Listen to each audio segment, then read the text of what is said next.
سبحانك لا علم لنا إلا ما علمتنا إنك أنت العليم الحكيم ولا فهم لنا إلا ما فهمتنا إنك أنت الجواد الكريم يا معلم إبراهيم علمنا ويا مفهم سليمان فهمنا إنك أنت العزيز الكريم أما بعد فأعوذ بالله من الشيطان الرجيم بسم الله الرحمن الرحيم وقضى ربك ألا تعبدوا إلا إياه وبالوالدين إحسانا إما يبلغن عندك الكبر أحدهما أو كلاهما فلا تقل لهما أف ولا تنهرهما وقل لهما قولا كريما واخفض لهما جناح الذل من الرحمة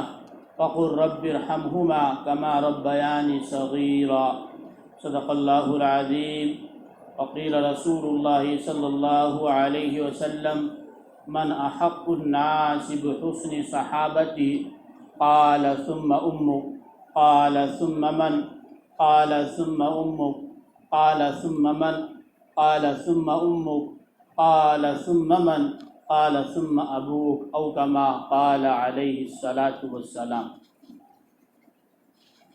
میرے محترم بزرگوں اور عزیز ساتھیوں،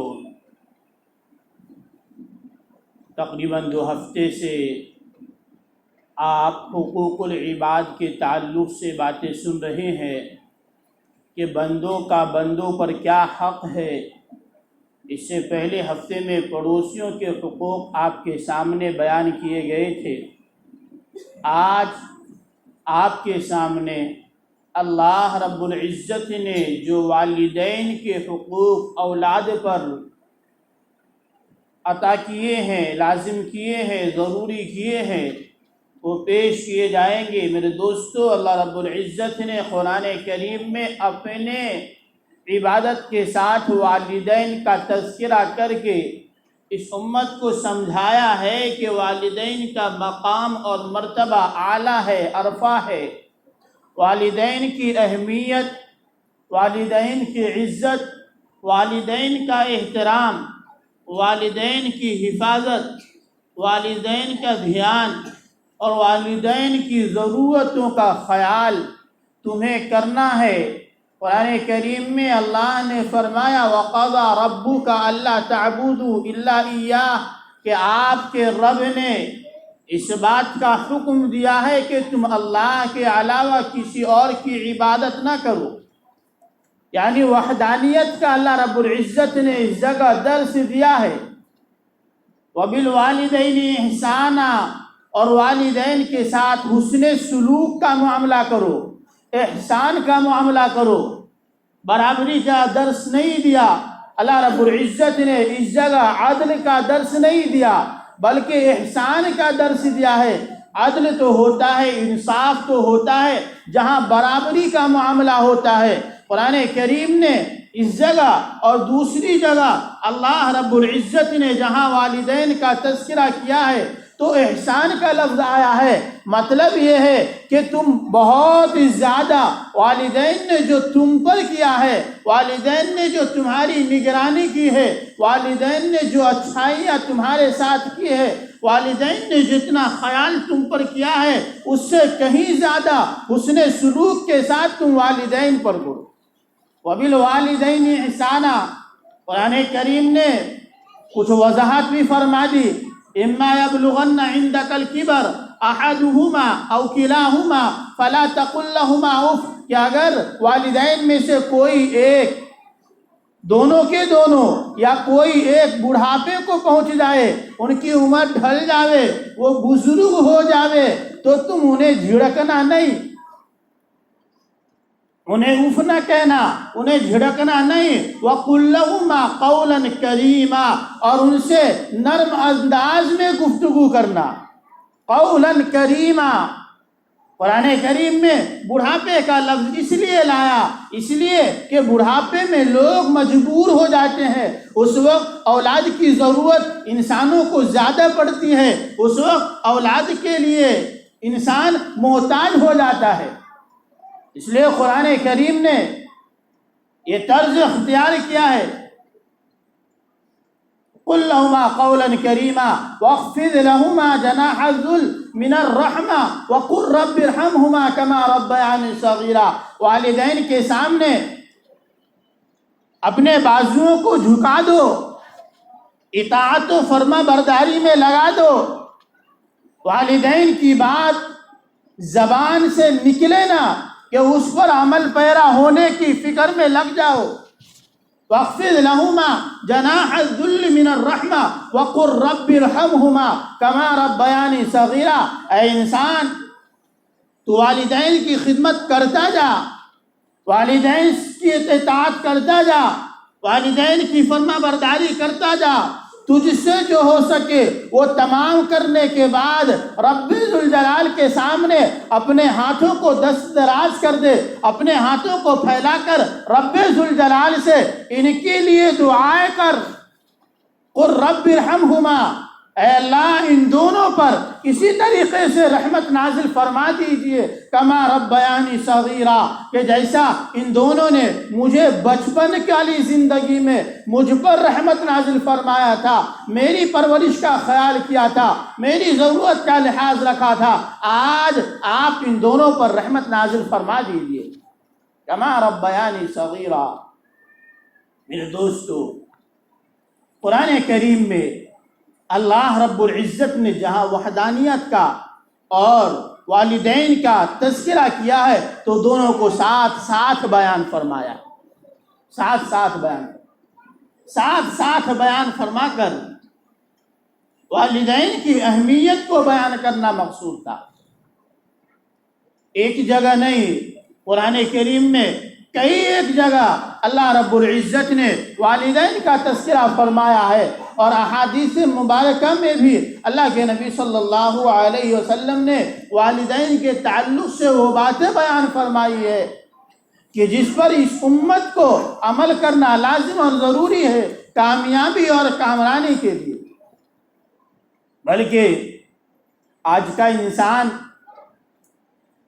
اگر ناکام ہو رہا ہے، اگر برباد ہو رہا ہے، اگر تباہ و ہلاک ہو رہا ہے تو وہ اس طرف نہیں سوچتا آیا ایسا تو نہیں ہے کہ والدین کی نافرمانی کی وجہ سے میری ہلاکت تو نہیں ہو رہی ہے، والدین کے ساتھ بدسلوکی کی وجہ سے میری بربادی تو نہیں ہو رہی ہے، یہ انسان نہیں سوچتا۔ آج کسی پیر سے، کسی اللہ والے سے، کسی علماء اور امام سے جا کر دعاؤں کی درخواست کرتا ہے، میں یہ نہیں کہتا کہ ان سے دعاؤں کی درخواست نہیں کرنی چاہیے، لیکن اللہ کے نبی صلی اللہ علیہ وسلم نے فرما دیا کہ والدین کی دعا اس طریقے کی ہوتی ہے کہ بندے کے تعلق سے اگر والدین دعا کر دے تو یقیناً کامیابی مل جائے گی، لیکن بندہ والدین کے پاس نہیں جاتا، والد اور والدہ سے نہیں کہتا، والد اور والدہ کے ساتھ وہ حسن سلوک پیش نہیں کرتا کہ جس حسن سلوک کے بعد والدین کی زبان سے اس بندے کے حق میں وہ دعا نکلے کہ جو کارگر ہو اور اس کی زندگی بدل جاوے، اس کی زندگی بدل جاوے، اس کا کام بن جاوے۔ دوستو، والدین کی اطاعت و فرما برداری سے آخرت میں جو ملنا ہے، جو انعامات آخرت میں ملنی ہے وہ تو ملے گی ہی، لیکن دنیا میں بھی اللہ رب العزت والدین کی اطاعت و فرما برداری پر وہ چیزیں عطا کر دے گا، وہ نعمتیں دے دے گا جو ایک انسان محنت اور مشقت کے ذریعے اس کو حاصل نہیں کر سکتا۔ والدین کا تذکرہ ہے، اختصار کے ساتھ والدین کی اطاعت و فرما برداری پر ملے گا کیا اور والدین کی نافرمانی پر انجام بد کیا ہوگا، دونوں طرف کی بات آپ کے سامنے پیش کی جائے گی۔ والدین کی فرما برداری اور اطاعت پر کیا ملنے والا ہے، آخرت میں جو ملنا ہے وہ تو ہے ہی، دنیا میں کیا ملنے والا ہے؟ امام طاووس رحمۃ اللہ علیہ بلکہ علامہ دمیری رحمۃ اللہ علیہ نے بھی غالباً یہ واقعہ اپنی کتاب حیات الحیوان میں ذکر کیا ہے کہ ایک بندہ تھا جس کے 3 اولاد تھے، 3 اولاد تھے۔ والدین جب بڑھاپے کو پہنچ گئے، چھوٹے لڑکا یہ کہتا ہے کہ والدین کی اطاعت و فرما برداری میرے ذمہ دے دو، والدین کی خدمت میرے ذمہ دے دو، اور والدین کی جو جائیدادیں ہیں، جو سامان مال و دولت ہے وہ تقسیم کر لو، وہ آپ لوگ لے لو، لیکن والدین کی فرما برداری میرے ذمہ دے دو۔ میں والدین کی فرما برداری کروں گا، اطاعت کروں گا، خیال رکھوں گا۔ آج دیکھا یہ جا رہا ہے، آج سنا یہ جا رہا ہے، آنکھوں دیکھی بات ہے، آج اگر چار لڑکے ہیں، کوئی ایک اپنے والدین کو رکھنے کے لیے تیار نہیں ہے، کوئی رکھنے کے لیے تیار نہیں ہے۔ کیا ہوگا؟ عمر گھٹ گئی، جوانی ختم ہو گئی، مال و دولت نکل گئے، اب کیا چاروں اولاد میں سے کوئی ایک رکھنے کو تیار نہیں ہے، پھر کیا ہوگا؟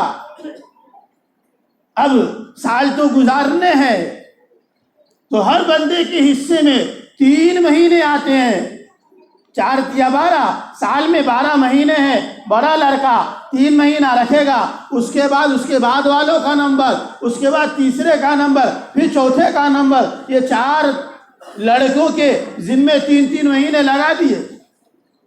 اس میں اگر کسی کے یہاں کوئی میت ہو گئی، کوئی اپنے میکے چلی گئی، تو کوئی دوسرا لڑکے اور اس کی بہو دینے کے لیے کھانا تیار نہیں ہوتی۔ نہیں میں کیوں دیتی؟ فلاں کا نمبر ہے۔ ارے فلاں کا نمبر ہے، وقت آئے گا، ایک وقت آئے گا، تمہاری بھی جوانی ڈھلے گی، تمہاری بھی عمر ختم ہوگی، تمہارے بھی اولاد آئیں گے، تمہارے بھی بہو آئے گی، اس وقت سمجھ میں آئے گا۔ یہ لفظ بولنے پر، یہ لفظ نکالنے پر بہت ہلکا الفاظ ہے، ہلکے لفظ کے ذریعے نکال دیتا ہے۔ فلاں کا نمبر ہے، سمجھ آئے گا، وقت آئے گی۔ تو میں آپ کو واقعہ سنا رہا تھا کہ ملے گا کیا۔ امام طاووس رحمۃ اللہ علیہ واقعہ بیان فرماتے ہیں کہ 3 اولاد سے 3 میں سے چھوٹا لڑکا یہ کہتا ہے میرے ذمے دے دو، میں والدین کی خدمت کروں گا۔ وہ والدین کی خدمت کیا کرتا تھا؟ والدین کی خدمت کیا کرتا تھا؟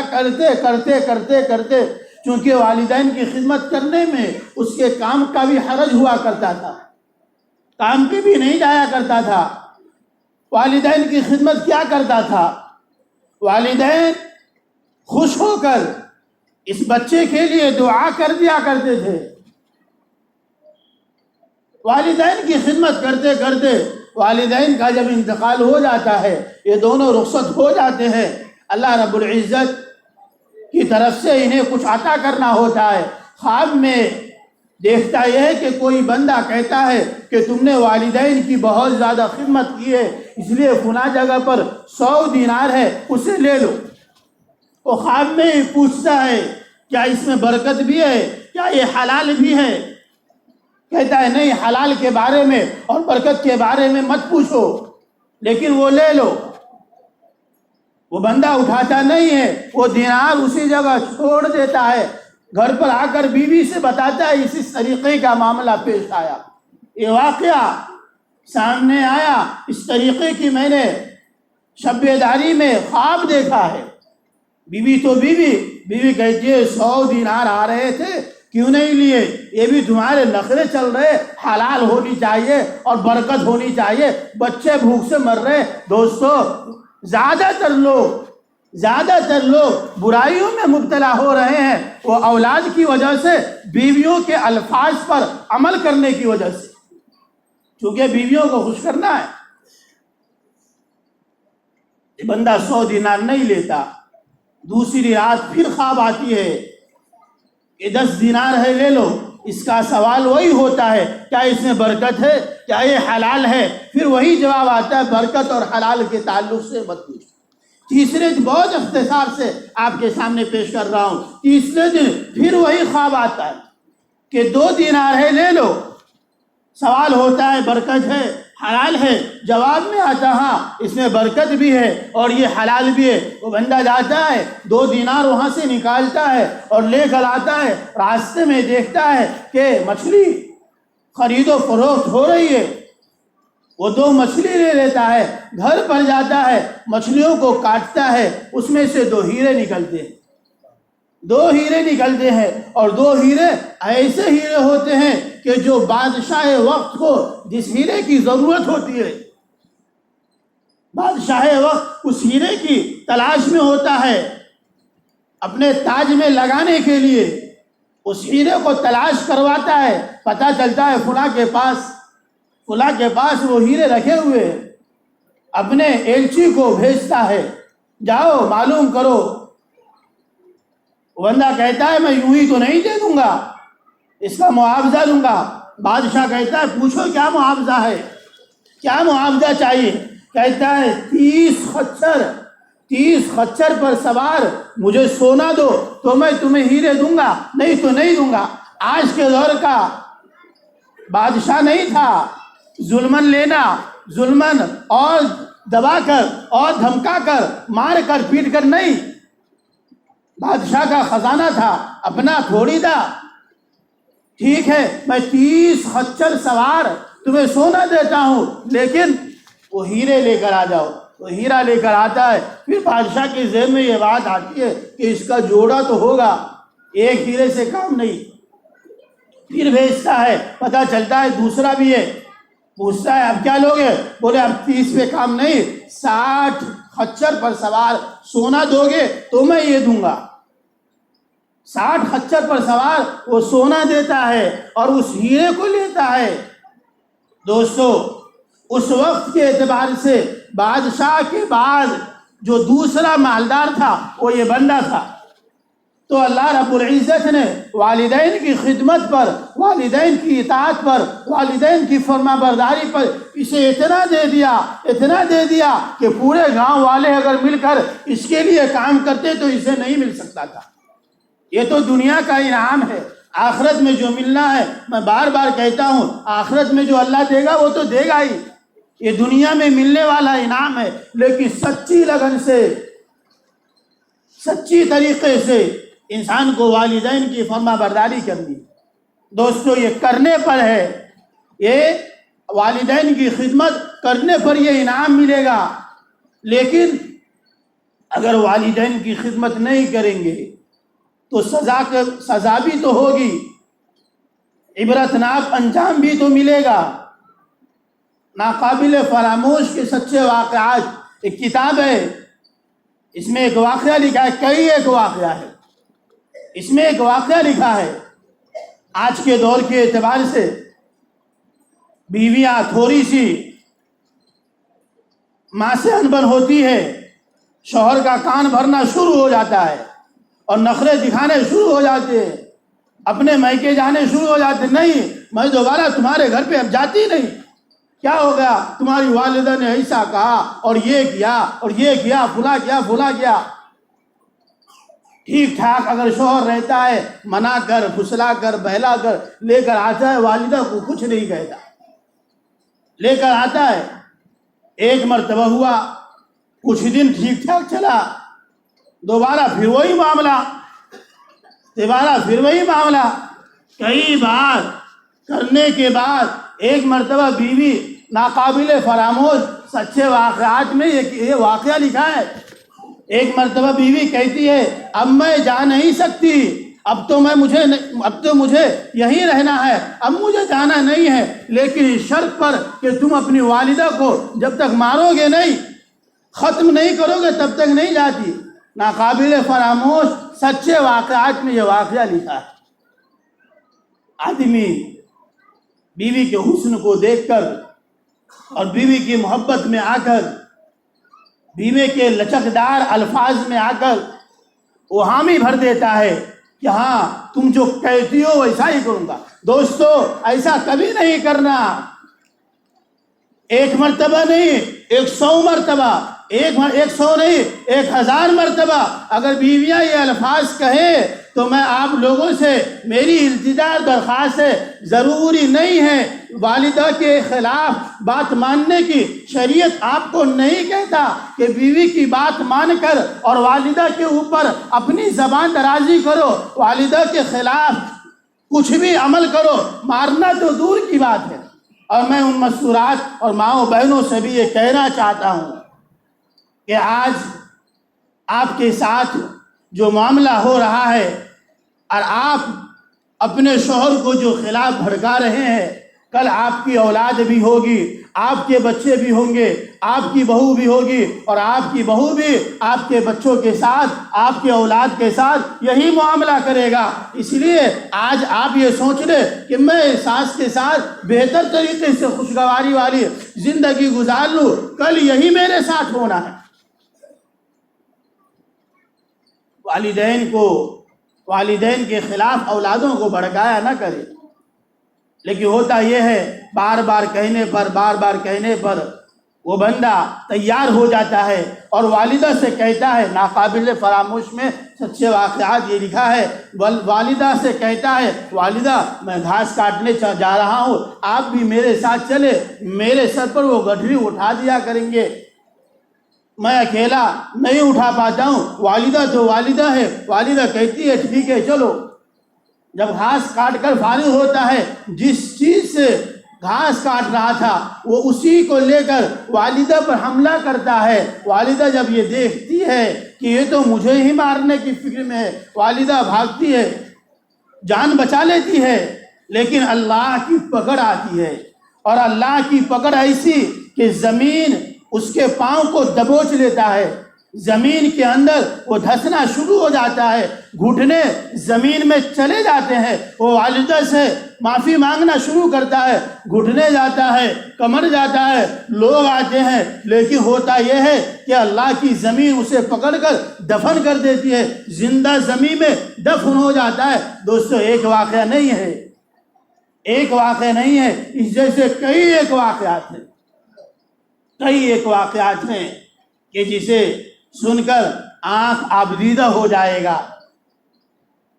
والدین کی خدمت کرنے پر دوستو کیا ملے گا وہ میں آپ کے سامنے پیش کیا، اور اگر والدین کی نافرمانی کریں گے اس پر کیا انجام ہوگا وہ بھی آپ کے سامنے ایک واقعہ پیش کیا۔ دوستو بہت سارے نوجوانوں کے ذہنوں میں دماغ میں یہ سوال ہوتا ہے کہ والد ہی ویسے ہیں تو کیا کروں؟ دوستو والد اگر ویسے ہیں تو ان کی زندگی تو نکل گئی، انہیں معاف کر کے اپنی خوشگوار زندگی گزارنے کے لیے تم نیک کام کرنا شروع کر دو۔ اور میں والد سے بھی کہنا چاہتا ہوں کہ آپ کی بھی کچھ ذمہ داری ہے۔ ایک مولانا واقعہ سنا رہے تھے، ان کے پاس ایک بوڑھا شخص آیا، کیا جو کرو گے وہی، جیسی کرنی ویسی بھرنی، جیسا کرو گے ویسا ہی بھرو گے۔ ایک بوڑھا شخص آتا ہے اور کہتا ہے مفتی صاحب سے، مفتی صاحب میں یہ فتویٰ لکھ دو کہ میں اپنے بچے کو اپنی جائیداد سے بے دخل کرنا چاہتا ہوں، نہیں دوں گا اسے جائیداد، حصہ نہیں دینا چاہتا۔ مفتی صاحب کہتے ہیں نہیں ایسا مت کرو، یہ گناہ کا کام ہے، جو ان کا حق ہوتا ہے انہیں دے دو۔ وہ والد صاحب کہتے، بوڑھے میاں کہتے جو لکڑی لے کر آئے تھے، نہیں میں انہیں دوں گا نہیں، بہت پریشان کیا، بہت مارا، کیا بات ہے بھائی اتنے پریشان کیوں؟ اور اس طریقے کے والد اولاد کے ساتھ بے رحمی کیوں؟ والد کہتے ہیں بات ایسی ہے کہ میرے بچے نے مجھے مارا ہے، اور اس طریقے سے مارا کہ میرے پیٹھ کے جو ہڈی ہے وہ متاثر ہو گئی، اسی وجہ سے میں لکڑی لے کر چلنا شروع کیا۔ مفتی صاحب کہتے ہیں رکو، میں جنازے کی نماز مجھے پڑھانی ہے، میں جنازے کی نماز پڑھا کر آتا ہوں۔ یہ بہت لمبے زمانے کا واقعہ نہیں ہے، مفتی صاحب آج موجود ہے، وہ مفتی صاحب جس سے واقعہ بیان کیا جا رہا ہے وہ موجود تھے، آج موجود ہے آج کے دور میں۔ مفتی صاحب کہتے ہیں مجھے جنازے کی نماز پڑھانی ہے، میں جنازے کی نماز پڑھا کر آتا ہوں، پھر آپ کے ساتھ گفتگو کرتا ہوں۔ مفتی صاحب جنازے کی نماز پڑھا کے آتے ہیں، ان کے ساتھ ایک اور بڑے میاں آ جاتے ہیں مسئلے پوچھنے کے لیے، اور اتفاق سے دونوں کی ملاقات بھی پہلے سے ہو چکی تھی، دونوں ایک دوسرے کو بڑے میاں جانتے تھے۔ اب جب بوڑھے جو لاٹھی لے کر آئے تھے، لکڑی لے کر آئے تھے، اپنا دکھ درد سناتے ہیں تو جو دوسرے بڑے میاں آئے تھے وہ مفتی صاحب سے کہتے مفتی صاحب اس کے ساتھ صحیح ہوا، اس کے ساتھ صحیح ہوا، ایسا ہی ہونی چاہیے تھا اس کے ساتھ۔ مفتی صاحب کہتے ہیں ارے بھائی ان کے آنسو پوچھنے کے بجائے تم انہیں تکلیف دے رہے ہو، تو نہیں اس کے ساتھ ہوا ایسا ہی اور ایسا ہی ہونی چاہیے تھا۔ پھر وہ بڑے میاں سے پوچھتے واقعہ کیا تھا، کیوں ایسا یہ کہہ رہے؟ تو وہ بندہ کہتا ہاں یہ بڑے میاں بھی صحیح کہتے، میرے ساتھ ایسا ہی ہونی چاہیے تھا۔ کیوں؟ اس لیے کہ میں نے بھی اپنی جوانی میں اپنے والد کو مارا تھا، اس کا بدلہ مجھے ملا ہے۔ دوستو جیسا کرنا ہوگا، جیسے کریں گے ویسا ہی بھریں گے، یہ تو بہت جلد ملنے والا، بہت جلد فیصلہ ہونے والا ہے۔ اس لیے جو یہاں موجود ہے میں ان سے درخواست کرتا ہوں کہ والدین کے ساتھ فرما برداری، والدین کی اطاعت، والدین کے حسن و سلوک پہ دھیان دیا کرے، بلکہ والدین کی اگر کوئی ضرورت ہے اپنی ضرورت کو پس پشت ڈال کر والدین کی ضرورت کو پورا کرنے کی کوشش کرے۔ اللہ رب العزت ہمیں ان باتوں پر عمل کی توفیق عطا فرمائے۔ آمین وآخر دعوانا الحمدللہ رب العالمین۔ حضرات سنت نہیں پڑے